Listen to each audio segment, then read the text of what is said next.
Hey guys, welcome back to the OBC podcast. We're super excited. This is a fun podcast where some of the pastors and some of the staff, we get around and kind of talk about what's going on in the church, talk about some of the sermon series. Yeah. So it's going to be good. The first thing I kind of wanted to talk about, it's been a little bit of time since we've gotten to chat. So how was your guys' summer overall? Good. Obviously, I was away June and July, and so that was good. Had a great time with the Lord, with family, and but I'm excited to be back. Glad we're back into the routine and rhythm of the fall and back to school season. I'm excited about a new series that we're going to start in September, so we'll talk about that in a little bit. But even this summer, spent some time, praying and planning through that. And so, I love summer, but I love this time of year too. Yeah. How do you feel about, going from the summer, God was preparing you for kind of this next season, and then we go into this series about being prepared. How do you feel like that has gone for our church? Yeah, well, I think 21 Days of Prayer has been good. Yeah. For those who have participated, it's good. It's good for building the habit and routine of prayer and Bible study. It kind of focuses us all together. I've been gathering with a group of guys every Thursday morning during this time, and that's been encouraging. Yeah. And it's been good for me. So I think prayer is the best thing we can do to be prepared, and I'm looking forward to what God will do in the days ahead. Yeah, for sure. Corey, how's your summer going? It's been crazy. Yeah, now that it's over. We were out of our house because of mold and construction for all of Is that it? all of June and July and August, and we have finally had 2 nights in our house. But it's been crazy. We had to live with my parents, which was a blessing because if we didn't have them, I don't know what we would have done. So your mom will probably watch this. So yes, she will. Yeah, bless you, Thanks, sweet Mom. Lisa. For real, it was amazing. I do love my parents, and I'm very grateful for them and grateful to the Lord through all of this, Him providing for us. And it's been crazy. Like, just not being at your house with 2 kids is crazy enough. But we're back, and I'm excited. So I don't know where any of my stuff is right now. So it's getting used to. Well, but that's good. I'm sleeping really well. Yeah, that's great. Our summer for our families was great. Super glad kids are back in school, though. That's a wonderful blessing from the Lord. So that's great. So we're getting into a new series. Us three, we've been talking about it. We've been studying through it. So, Dustin, you kind of were the one that kind of launched the idea of this. Why was it that the book of Hebrews stood out to you for this season of our church and for this season of ministry? Yeah. So September, the first Sunday in September 3rd, we're going to start a series in the book of Hebrews. Hebrews it's a unique book of the Bible. There's not another book in the New Testament that's quite like the book of Hebrews. And part of that is because Hebrews ties a lot of the truths and principles from the Old Testament and helps us understand them in the context of the New Testament and in the context of the life of Jesus. So one of the things I'm excited about as we go through Hebrews together is I think it's going to help us understand some things in the Old Testament, even in light of Jesus and His life and ministry, His death and resurrection.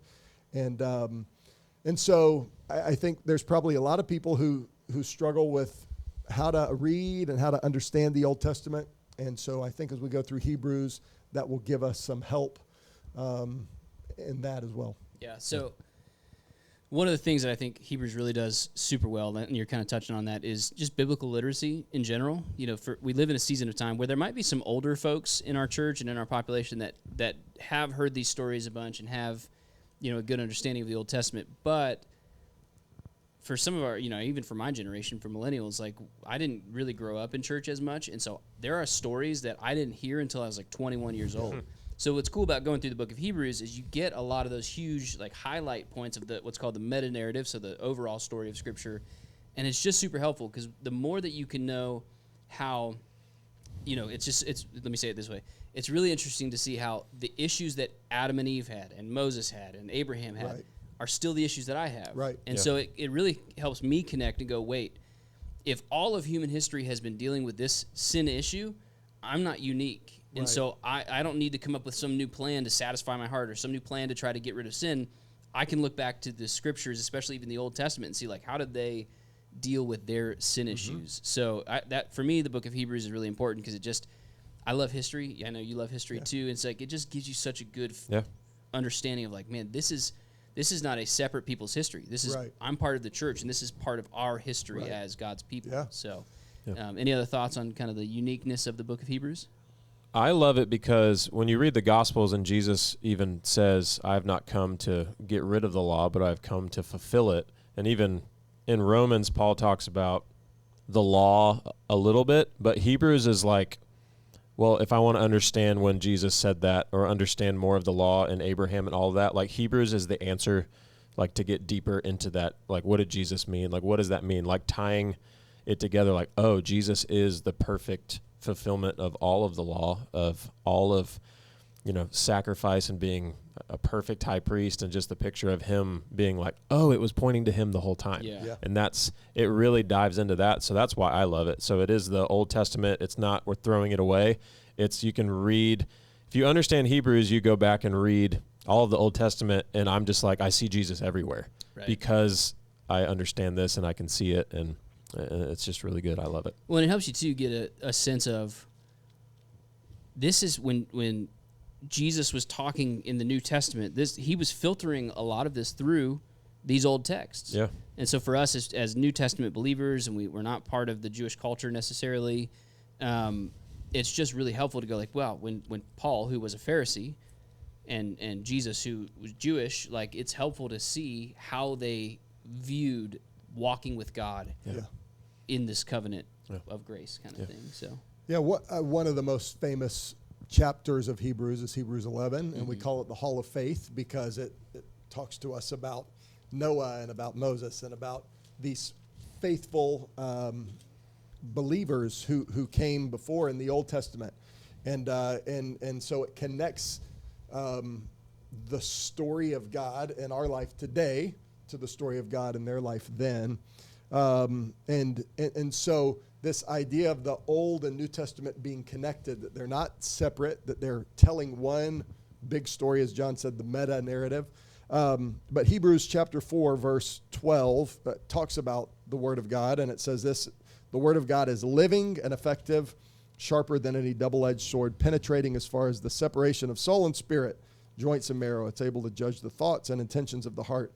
But this idea of God's Word being a living Word, that from Genesis to Revelation, the Word is alive. It's connected. It's not, it's not the Old Testament is dead and the New Testament is living. All of God's Word is living, and Hebrews helps us connect the dots. Yeah. And I think even as Christians, and you say, like I'm not Jewish in heritage at all, but this is part of my heritage of why we're talking about Jesus today. That's even, we're teaching through Esther on Sunday morning class, and that's like the theme is like, this is important. If that story didn't happen, we wouldn't be here. Like that was a plan to kill all the Jews that have ever been. Yeah. So like if that story didn't happen, it's part of our heritage. It's part of our, like, why we're here talking about Jesus, why we have this like completed Word of God in front of us. It's part of our history and heritage. So it's important.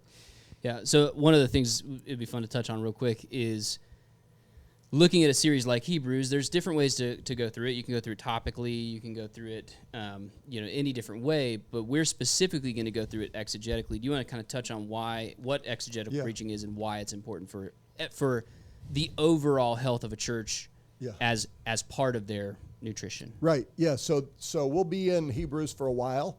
The first 10 chapters of Hebrews really are focused on how Jesus fulfills much of the Old Testament, how he's greater than the angels, he's greater than Moses and the prophets, he's greater than the priestly system of the Old Testament because he is our great and perfect and final high priest. He's a greater sacrifice than the sacrifices of the Old Testament. And so the first part of our Hebrew series is going to be called Jesus is Better, and it's focusing on how Jesus is better and he is the fulfillment of all those things. So we're going to go through it kind of verse by verse, section by section. And so we're going to get all we can out of it. So exegetical preaching means that we take the truth of God's word, and then we find the truth in God's word, and we pull it out of what God's word says. So we're extracting the truth of God's word and declaring it. And so, the series we just did on preparation is a topical series, and we're looking at what the Bible has to say about preparation. And so we're pulling a little bit from here and a little bit from there, and there's value to that, and we do that as a church. But just like we taught through 1 John last year, and we've taught through Philippians and different books of the Bible, we're going to take Hebrews as a book, and we're gonna take it, kind of verse by verse and section by section. Yeah. And it builds. Yeah, I think it's important too, because it's when you're doing exegetical preaching, it's the opposite of that is eisegetical, which is when you're putting your thoughts into it and you're kind of viewing the scripture through your context. We want to know what the writer of Hebrews, what they had to say, and we want to know what they have to say to us as well. But we have to kind of build an interpretive bridge through there. That's a whole nother podcast, but. It's just really important because it really helps us get to the meat of what was being said. Any other thoughts on Hebrews? From a preaching standpoint, I like this because there's certain times where a text will fall to you and it's you wouldn't have picked it, I guess is how you could say it. And you get stretched, you get to learn. And I think that's cool that it the Bible is setting the agenda for the whole time. We're not just we don't want to skip that part. And maybe you think that part's not as important as this part, but it is, because it's the Word of God, and it all ties together. And it is a letter meant to be read technically in one go. But we're gonna wring it out and get everything out of it. It's helpful because the church gets a full picture of it. When I was 16, my first time preaching, I didn't know. I had just become a believer, didn't know what I was doing. And I was teaching on God's grace, and then one line talked about God's judgment, and I didn't know what to do with it. I hadn't prepared for that, and I literally said, I don't want to talk about that, and just kept going. So exegetical is preaching because it's helpful, because it forces you to teach even the hard parts of the Bible. So we want to be prepared as a church for this. How, Dustin, Corey, how do you guys feel like people can prepare as we're walking into this series? First thing is to pray. We've been talking about that. We've been in this series, pray and prepare. But really, the greatest thing that we can do is pray. And so, church, pray for those who will teach. In this series, I'm going to be teaching a lot of it. Corey and John are going to be preaching some as well. So pray for those who will preach. And as we prepare and study, pray for us. That would be really, really important. And man, I would be grateful for that. So absolutely. So pray for those who will teach, but also pray for our church, that God would give us ears to hear, hearts to obey. Big picture congregation, but then pray for your own life. Lord, help me to learn what you want me to learn, and help me to apply these truths. So I think prayer. Yeah, and praying through specifically too. Lord, open my eyes to see that Christ is supreme. Yeah. That he's better than anything that's ever been. Because so many of us live distracted lives. And the more we see Christ as the picture that we see in Hebrews, that he is supreme, he's greater than anything. Yeah. I just think that's helpful. What are any other ways that we can prepare? I would just read it. And like I said, read it in one, multiple times. Just read it it's 15 pages in my Bible. Right. We're talking a maximum of 30 minutes for you to read this. It's not very long. It's less than a show. So and it's important to read it multiple times, because then you get a big picture. So as we preach through, half of chapter 1, what chapter 13 says, and the bigger picture of the whole thing. So reading that. Another thing I love to do, and I want to encourage people as we go through it, is anytime it shows the Old Testament, go read it in the Old Testament. Yeah, that's huge. There's something about turning your Bible to this is from Psalm 2:7. Right. Go read it in Psalm 2:7, because it really says it there. And then it reminds you this writer is quoting David. Yeah. Two real people who really wrote this, inspired by God. And it just makes the Bible come alive. That'll help your biblical literacy of knowing where stuff is. Yeah. But just take the time and read it slowly. So for those who don't know how to find where how do we know when it's quoting the Old Testament, and how do we find where to go? So, how do our Bibles instruct us on that? Usually, like in my Bible, it's whenever there's an indentation, it looks like a quote, and then there's a letter up here next to it. Just like in chapter 1, verse 5, "You are my son, today I've begotten you," is a quote from Psalm 2:7, which it says at the bottom of my Bible. So most of our Bibles have, I don't know when you read on your phone if it does that, but in most of our Bibles, they're cross-references, or they're just telling you exactly where it's taking it from. So just in this first one, there's Psalm 2:7, 2 Samuel 7, Deuteronomy 32, Psalm 104, Psalm 45. Just on the first page of that's all Old Testament. And so some Bibles have something called cross-references. So in the margin of your Bible, it'll give you those passages. If you read it on your phone, like my phone has little quote bubbles next to these verses, and if you click on it, it'll tell you where that verse is quoted from. So there's a lot of Old Testament in here, and so I think that's really good, Corey, for us to go and check that out. Yeah, it's important. Spurgeon called it the scarlet thread, and tracing that scarlet thread back through the Old Testament, which